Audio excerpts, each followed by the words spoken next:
नमस्कार मित्रों, आज के इस वीडियो में एक बार फिर से आप सभी का बहुत बहुत हार्दिक स्वागत है। हम आशा करते हैं कि आप सभी स्वस्थ होंगे, मस्त होंगे और पूरी तरह से अपनी तैयारी में व्यस्त होंगे।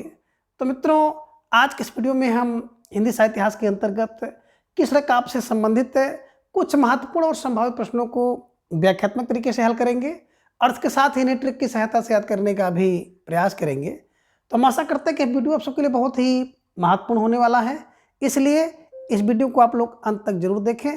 चैनल पर नए हैं तो चैनल को सब्सक्राइब कर लें और इसके साथ ही अगर आपको थोड़ा सा भी उचित लगे तो इस वीडियो को अपने जो परिचित लोग हैं उनके पास भी शेयर करें। और इसके पूर्व की वीडियो में हम लोगों ने कुल 50 प्रश्नों को देखा था, तो आज के इस वीडियो में उसके आगे के प्रश्नों को हम लोग जानेंगे। तो जैसा कि स्क्रीन पर आप देख पा रहे हैं, आप प्रश्न संख्या 51 कि प्रेम वाटिका किसकी कृति है? ए रसखान, बी मीरा, सी नंददास या डी सूरदास। तो धीरे धीरे ढेर सारे भाई बहनों का जवाब भी आ गया कि सर विकल्प ए को लॉक किया जाए। विकल्प ए रसखान इज राइट आंसर, है ना। अब बिल्कुल सही जवाब और बड़ी सुंदर तैयारी आप सबके यहाँ पर दिख रही है। इसे कैसे दिमाग में बैठाया जाए? तो देखिए, प्रेम की वाटिका, है ना। तो प्रेम की वाटिका क्या है? बोले सर प्रेम की वाटिका तो रस की खान है। तो प्रेम की वाटिका रस की खान है, रसखान जी की कृति है, ध्यान में रखिएगा। ठीक है, चलिए। प्रश्न संख्या 52 है कि जाके प्रिय ना राम वैदेही पंक्ति किस कवि की है? ये मीरा, बी तुलसी, सी रसखान या डी सूरदास। तो धीरे धीरे ढेर सारे भाई बहनों का जवाब आ गया कि सर विकल्प बी को लॉक किया जाए। विकल्प B Tulsidas is right answer, है ना।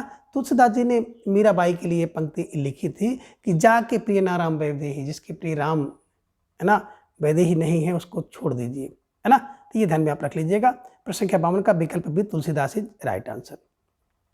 प्रश्न संख्या 53 है कि बसो मेरे नयनन में नंदलाल किसकी पंक्ति है? थोड़ा सा सोच समझ कर आप इसका जवाब दीजिएगा। अब प्यारा सा प्रश्न है कि बसो मेरे नयनन में नंदलाल किसकी पंक्ति है? ए मीरा, बी रसखान, सी तुलसी या डी सूरदास।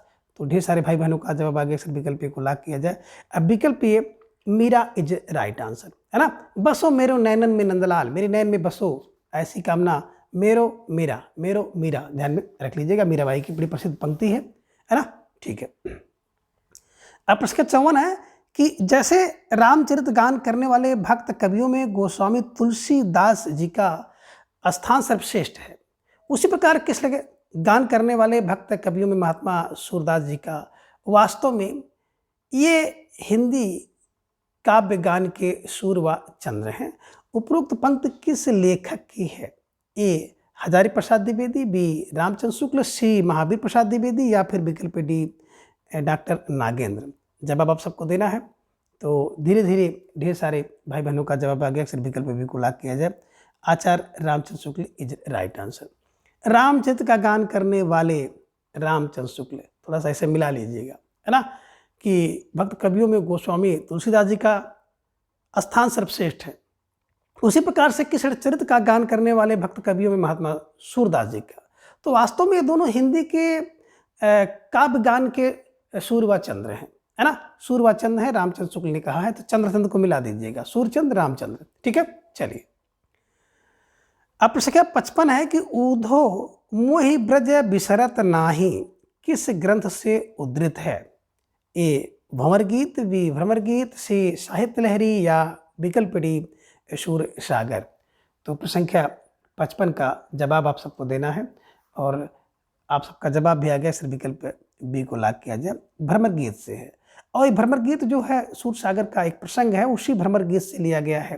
क्या कि ऊझो ऊधो मोहि ब्रज बिसरत नाहि, कि हे ऊधो मुझे जो है ब्रज भूल नहीं रहा है। तो ये ध्यान में रख लीजिएगा। ठीक है, चलिए। प्रश्न संख्या 56 है कि अष्टछाप के कवियों की संख्या कितनी थी? प्यारा सा प्रश्न है, बहुत आसान सा प्रश्न है, लेकिन ये कई बार परीक्षा में पूछा गया है। ए 8, बी 7, सी 6 या डी 5। तो ढेर सारे भाई बहनों का जवाब आ गया कि अष्टछाप का मतलब होता है 8, है ना। और इसके विठल नाथ जी इसकी स्थापना किए थे 1565 ईस्वी में, ये भी आपको ध्यान में रखना होगा। ठीक है, चलिए। अब प्रश्न 57 है कि मीराबाई किस प्रकार की भक्त हैं? है ना। देखिए ये भी प्रश्न बहुत महत्वपूर्ण प्रश्न है, ये भी परीक्षा में पूछा गया है। ए दास्य भाव की, बी सख्य भाव की, सी माधुर्य भाव की, या डी पुष्टि भाव की। तो ढेर सारे भाई बहनों का जवाब भी आ गया सर, विकल्प सी को लॉक किया जाए। विकल्प सी माधुर्य भाव इज राइट आंसर, है ना। देखिए माँ से मीरा, माँ से माधुर्य भाव की इनकी भक्ति थी, ये ध्यान में रख लीजिएगा।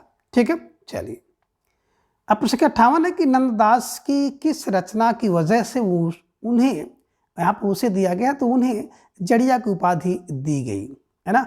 ए भंवर गीत, बी पदावली, सी रास पंचाध्याय, या फिर विकल्प डी इनमें से कोई नहीं।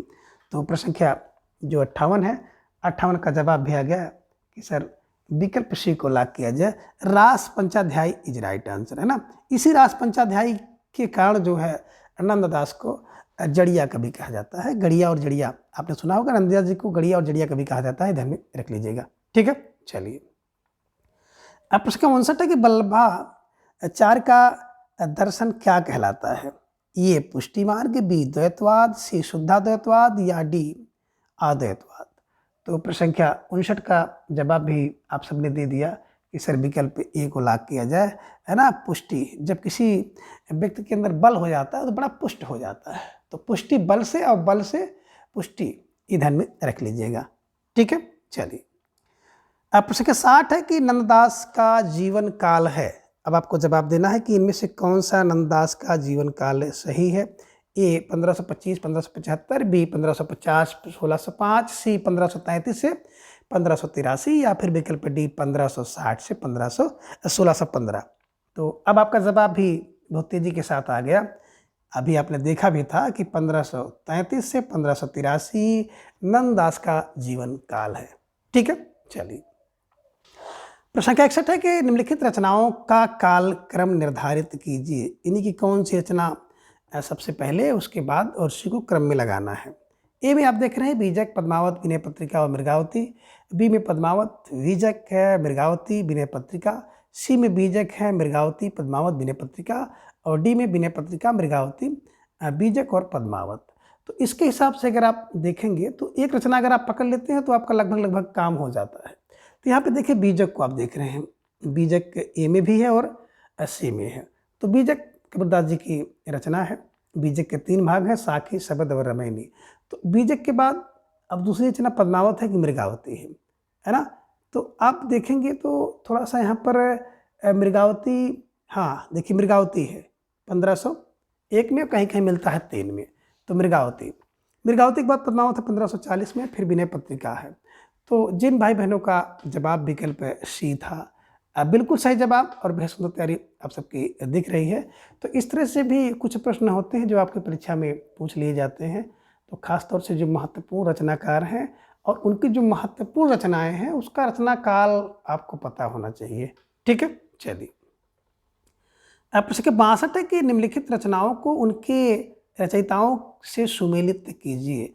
तो आप देख रहे हैं सूची 1 में रचना और सूची 2 में रचयिता हैं, उसी को आपको मिलान करना। और नीचे आपको एक बड़ा सुंदर सा कूट भी दिखाई दे रहा है, तो इस कूट के आधार पे आपको उत्तर देना है।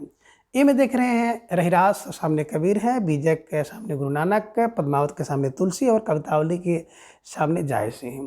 बड़ी प्रसिद्ध रचनाएं हैं और रचनाकार भी हैं, तो आप सबको इसको मिलाने में विशेष दिक्कत नहीं होनी चाहिए। बात करें ये रहिरास, तो आप लोग जान रहे हैं कि रहिरास गुरु नानक की रचना है। ना जा आरसोन, है ना, नसीहतनामा, है ना, आस दिवास, रहिरास और सोहिला गुरु नानक जी की रचनाएं हैं। बीजक अभी आपने देखा कबीर का, पद्मावत जायसी, कवितावली तुलसी की। तो 1 का 2, अब ए का 2 यहाँ पर मिल गया और बी का 1 मिल गया और सी का 4 मिल गया और डी का 3 मिल गया। तो जिन भाई बहनों ने विकल्प सी का चुनाव किया था, अब बिल्कुल सही जवाब और बेहद सुंदर तैयारी आप सबके यहाँ पर दिख रही है। निश्चित रूप से आप सब बधाई के पात्र हैं। ठीक है, अब प्रश्न 63 है कि सुमेलित कीजिए। ये लीजिए प्यारा सा प्रश्न आपके स्क्रीन पर आ गया, सुमेलित करना है। सूची 1 में आप देख रहे हैं रचनाओं, सूची 2 में उसके रचनाकार हैं, उन्हीं को आपको सुमेलित करना है। और नीचे आपको कूट भी दिखाई दे रहा है, इसी कूट के अनुसार इसको मिलान करना है। ए में देखिए हरडेवाड़ी, सामने कबीर, बीजक सामने गुरु नानक, सोहिला सामने दादू दयाल और प्रेम वाटिका रसकान है। तो इसको आपको मिलाना है ना। देखिए सबसे पहले बात करते हैं ना, तो आपके दिमाग में आना चाहिए हर अंग काया बोली दादू दयाल की रचनाएं हैं। हर अंग, तो हरडे वाली अंग है ना, अंग बधू और काया दर्पण, तो ये ध्यान में रख लीजिएगा कि हरडे वाली दादू दयाल की रचना है। तो ए का 3 जहाँ पे मिल जाए डी पे मिला है। बीज कबीर का 2 का 1 हो गया। सोहिला की बात करते हैं तो 2 गुरु नानक का, और प्रेम वाटिका अभी आपने देखा कि रस के खान है। तो प्रेम वाटिका जो होती है रस की खान होती है। तो ऐसे क्लू बना करके इसको दिमाग में बैठा लीजिएगा। और जिन भाई बहनों का जवाब विकल्प डी था, अब बिल्कुल सही जवाब और बेहद सुंदर तैयारी आप सबकी दिख रही है। ठीक है, प्रश्न संख्या 64 है कि निम्नलिखित काव्य ग्रंथों को उनकी रचनाओं के साथ सुमेलित कीजिए। सामने आपके दिख रहा है सूची 1 जिनमें रचना है और सूची 2 में रचनाकार हैं, उसी को आपको कोट की सहायता से मिलाना है। बात करें हंसावली, सामने उस्मान है, चित्रावली सामने नंददास, रूप मंजरी मंझन सामने है और मधुमालती सामने असाहित है। तो इसको जब मिलाएंगे तो हंसा, मैंने बताया था हंसा असा, हंसा असा असा, तो हंसावली असाहित की रचना है। चित्र मान लेते हैं तो मान फार उस्मान को ध्यान में रखिएगा, चित्रावली उस्मान की। रूप की मंजरी और अनेकार्थ मंजरी, मंजरी तो नंद की होती है तो नंददास की है। और मधु मंझन में मिलती है, माझा में मिलती है ना, 15 की 45 ग्राम, तो 1545 में लिखी गई रचना है। ठीक है ना। अब इसको अगर मिलाना होगा तो ए का आपने देखा जहाँ पे 4 मिल जाए, बिल्कुल 4 मिल गया। 2 का, बी का 1 मिल गया। आप देखेंगे सी का 2 और डी का आपने देखा यहाँ पे 3। तो विकल्प सी जिन भाई बहनों ने चुनाव किया था बिल्कुल सही जवाब और बेहद सुंदर तैयारी आप सबके यहाँ पर दिख रही है। निश्चित रूप से आप सभी बधाई के पात्र हैं। ठीक है, चलिए अब प्रश्न संख्या 65 है कि निम्नलिखित कवियों के जीवन काल को आरोही क्रम में सजाएं। तो ए गुरु नानक, कबीर, सूरदास और तुलसीदास। बी में देख रहे हैं तुलसीदास, कबीरदास, गुरु नानक और सूरदास। सूरदास, कबीरदास, तुलसीदास और गुरु नानक। आप देख रहे हैं कबीरदास, सूरदास, गुरु नानक और तुलसीदास। अब प्रश्न संख्या 65 का जवाब आप थोड़ा सा विचार करके दीजिएगा, और अगर आप विचार करेंगे तो निश्चित रूप से आप इसका सही जवाब दे सकते हैं। और ढेर सारे भाई बहनों का जवाब भी आ गया, सिर्फ विकल्प डी को लॉक किया जाए। कबीरदास जी की बात करते हैं 1398 ईस्वी में, सूरदास जी 1478 ईस्वी का जन्म हुआ था। गुरु नानक जी को देखेंगे तो 1469 ईस्वी में और तुलसीदास 1523 में। तो जिन भाई बहनों ने विकल्प डी का चुनाव किया था बिल्कुल सही जवाब। अब बेहद सुंदर तैयारी आप सबकी है ना यहाँ पर दिख रही है, निश्चित रूप से आप सब बधाई के पात्र हैं। प्रश्न संख्या 66 है, सुमिलित करना है। सूची 1 में कुछ पंक्तियां हैं और सूची 2 में उस पंक्तियों के रचयिता हैं, तो उसी को मिलाना है ना। ये में देख रहे हैं सामने है कि पर उपदेश कुशल बहुतेरे, सामने तुलसीदास। गुरु गोविंद 2 खड़े, उनके सामने कबीरदास। जेते नीचे हुए चलो सूरदास सामने है, और बसो मेरे नैन में नंदलाल बिहारी, और 5वां विकल्प मीराबाई है। तो अब इसको अगर मिलाएंगे तो देखेंगे तो पहला तो ए का 1 है कि पर उपदेश कुशल बहुतेरे, है ना, तुलसीदास जी की पंक्ति है और ए का 1 होगा। तो ये देखें 2 जगह मिल रहा है ना। गुरु गोविंद 2 खड़े, भैया देखो बिल्कुल कबीर की रचना है और 2 जगह मिल रहे हैं। अब सी पे आओगे, जेते नीचे होए चले तेते ऊंचे होए, है ना, ये तो भैया बिहारी जी की पंक्ति है। तो 4, सी का 4 विकल्प सी में मिला। और पशु मेरे नैनन में नंदलाल मीराबाई की है। मेरे मीरा, मेरे मीरा, माँ से मीरा, माँ से मेरे, माँ से मधुर, और मोर माँ से होता है मोर मुकुट, है ना। तो बिल्कुल विकल्प सी इज राइट आंसर, है ना, सही जवाब और सुंदर तैयारी आप सबके यहाँ पर दिख रही है। प्रश्न संख्या 67 है कि सुमेलित कीजिए। सूची 1 को सूची 2 के साथ सुमेलित करना है। तो सूची 1 में काव्य पंक्तियां हैं और सूची 2 में उसके रचनाकार हैं। अब देखिए, ए मोर पखा सिर ऊपर राखे हों, सामने रसखान है। वीर बसो मेरे नैनन में नंदलाल मीरा सामने। प्रीत कर दीन्ही गरे छुरी सूरदास, और भक्तन को कहाँ से करी सो काम कुम्भनदास। तो अब इसको जब मिलाएंगे तो सही विकल्प कौन सा जाएगा। नीचे आपको कोट दिखाई दे रहा है कि मोर पखा सिर ऊपर रखे हों। अब मोर का पखा सिर के ऊपर रखेंगे, गले में गुंज की माल पहनोगे, ऐसी कुछ बातें किसने कही है। अगर आप ढंग से पढ़े होंगे तो निश्चित रूप से आप इसका जवाब सही बनाएंगे कि सर मोर का पखा जो है ऊपर से रख करके, है ना, रस की खान में जाएंगे। रस खान जी की पंक्ति है। बस हो मेरे माँ से मीरा, मेरे नैनन में नंदलाल, ये भी सही है। और प्रीत कर दीन ही गरे छुरी, प्रीत करके गले पर छुरी, है ना, सूरदास की पंक्तियां हैं, गोपकाएँ कहती हैं, है ना।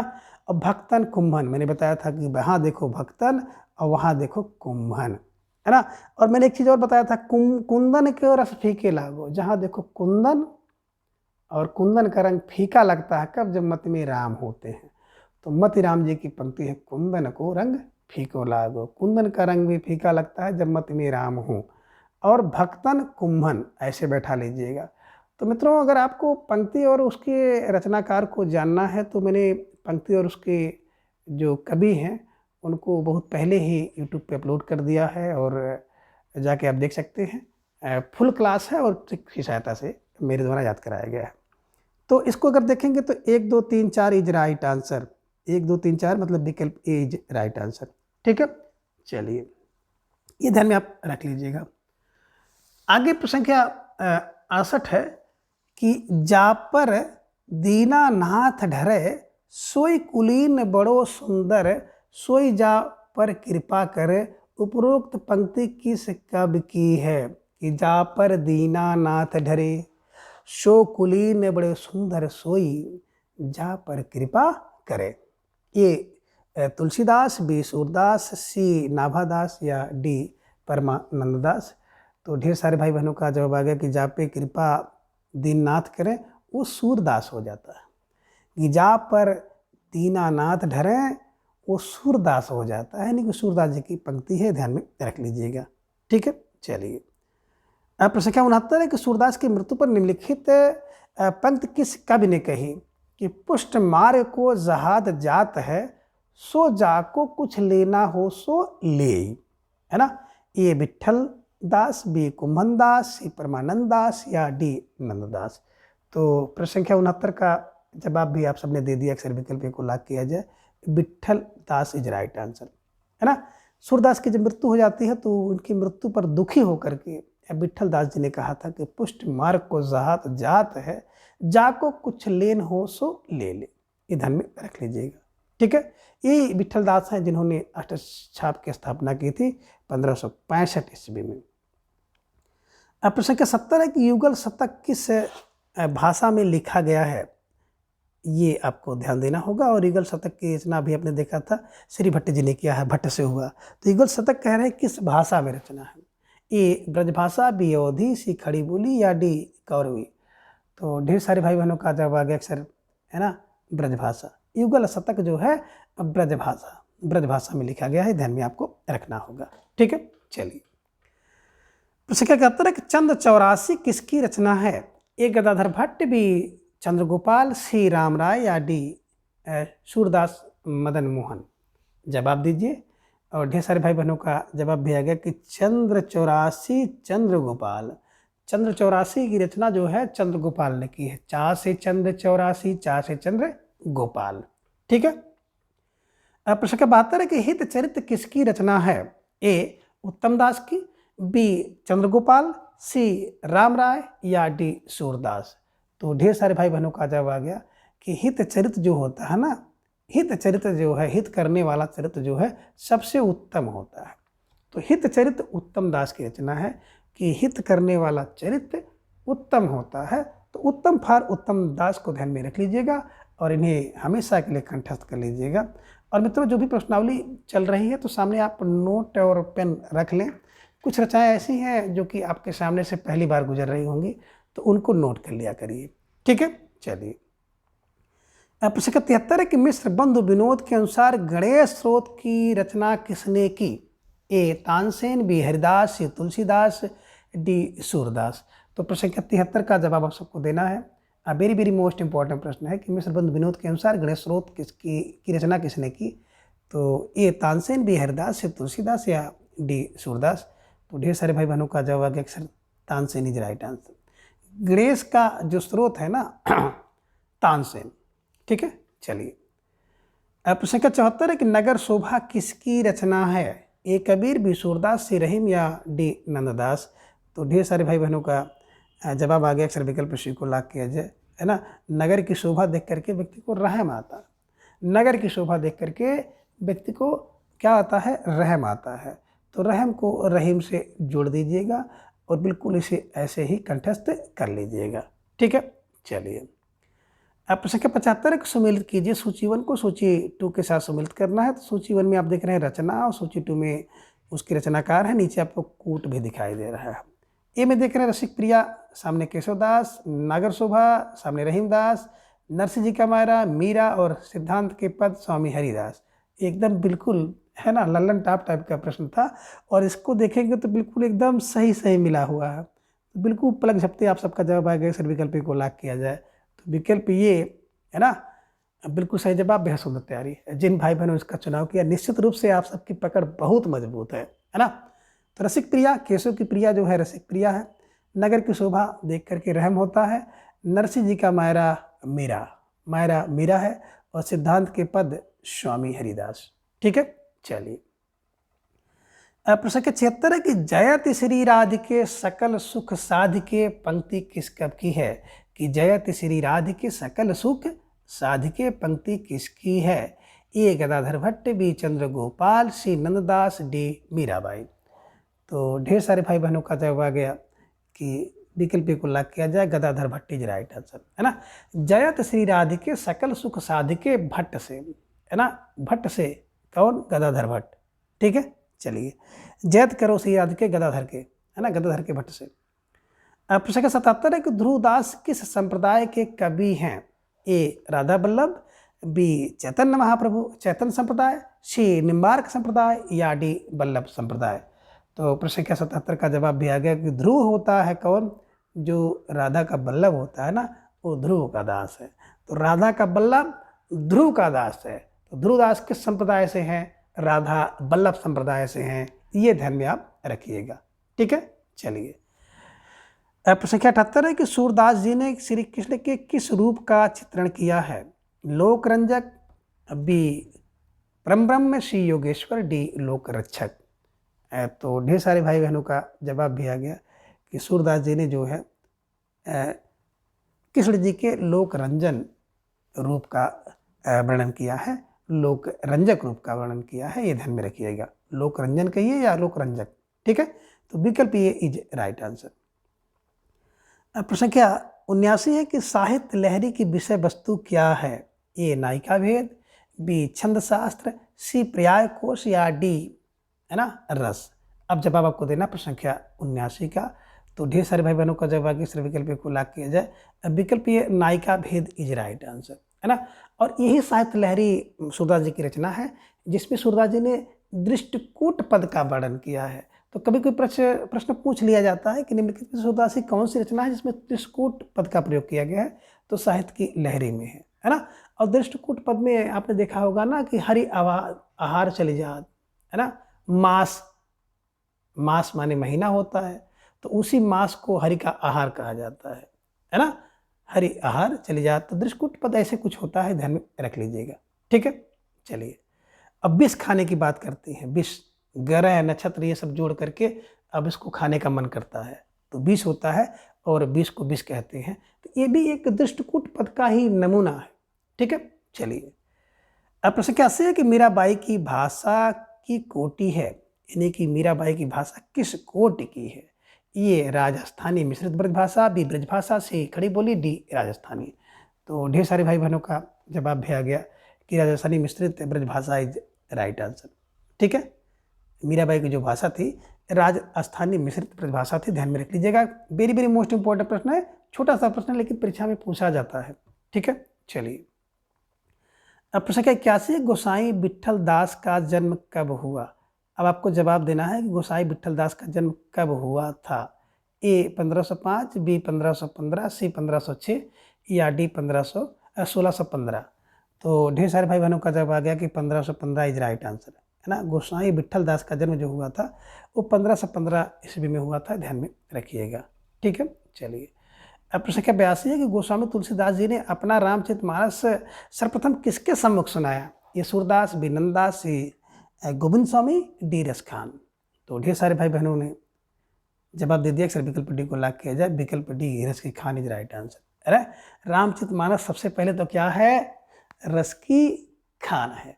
इन्हीं के रस खान को सुनाया था गोस्वामी तुलसीदास जी महाराज ने। ठीक है, चलिए। अब प्रश्न संख्या 83 है कि सूरदास के पिता थे।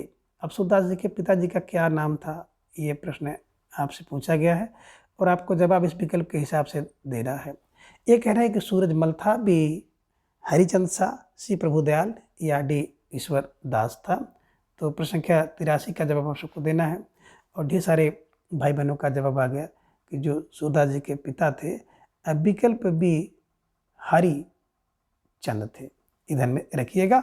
और कहीं कहीं पे आप देखेंगे रामदास सारस्वत भी मिलता है कि सूरदास जी के पिता का नाम रामदास सारस्वत था, तो ये ध्यान में रख लीजिएगा। ठीक है, चलिए।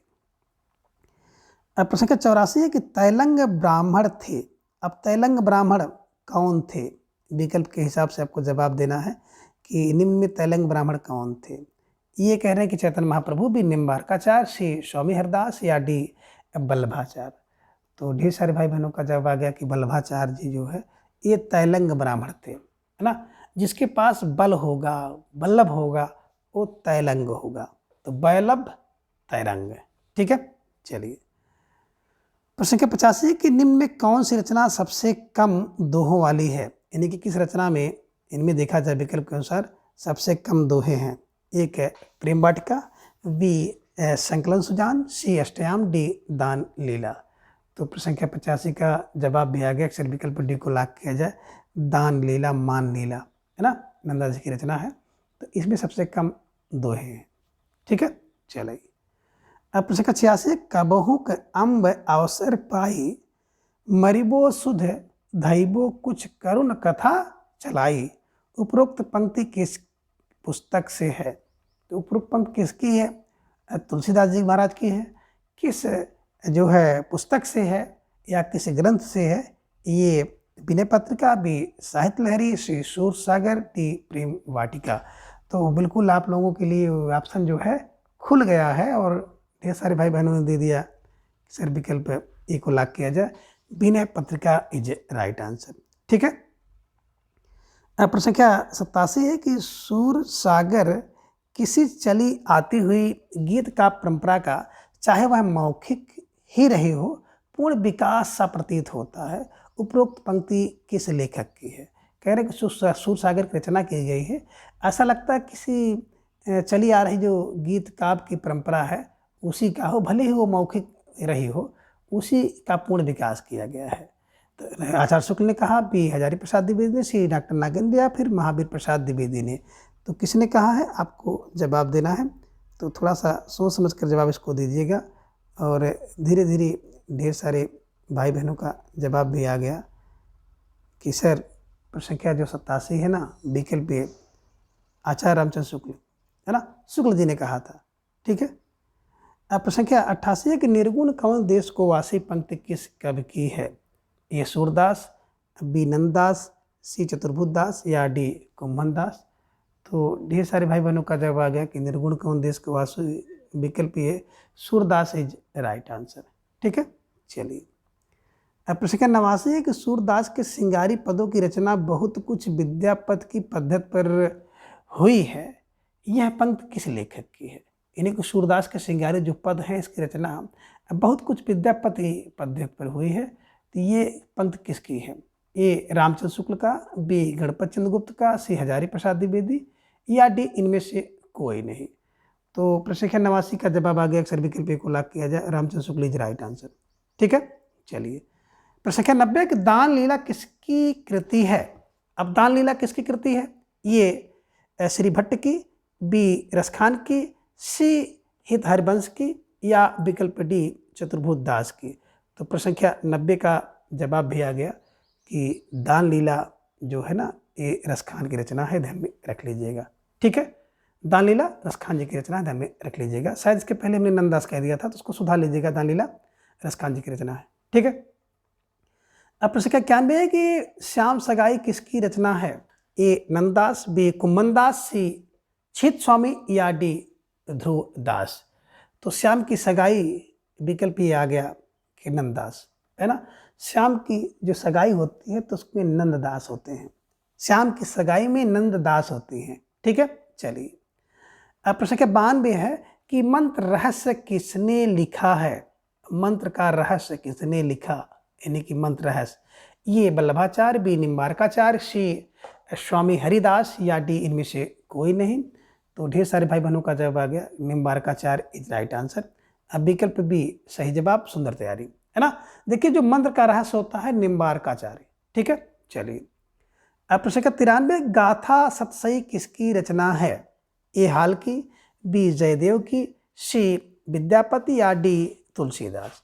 तो गाथा सतसई ये हाल जी की रचना है। गाथा को कहते हैं का हाल है।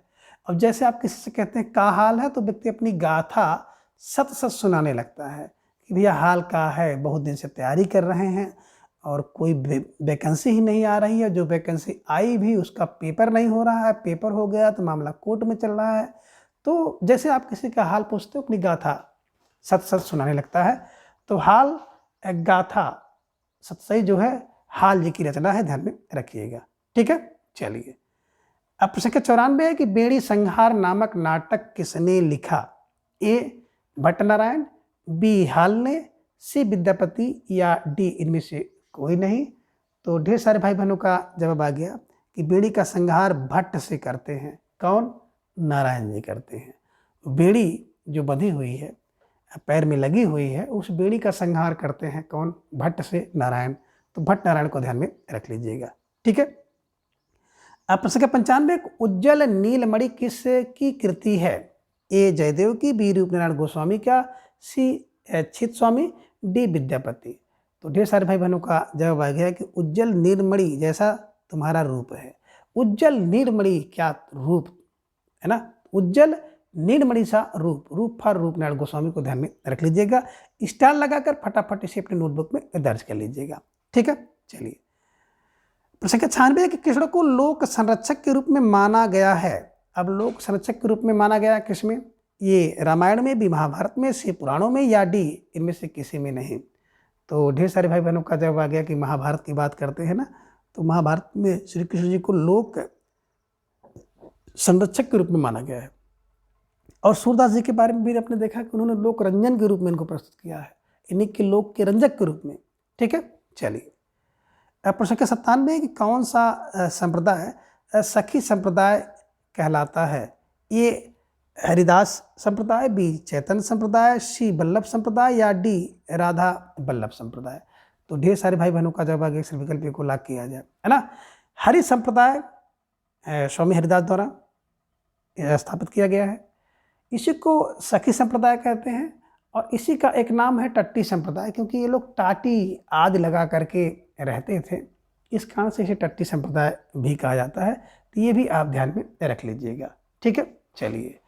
प्रश्न संख्या 98 है कि गोकुल सब गोपाल उपासी पंक्ति किस कवि की है? ये मीरा, बी सूरदास, सी रसखान, या डी इनमें से कोई नहीं।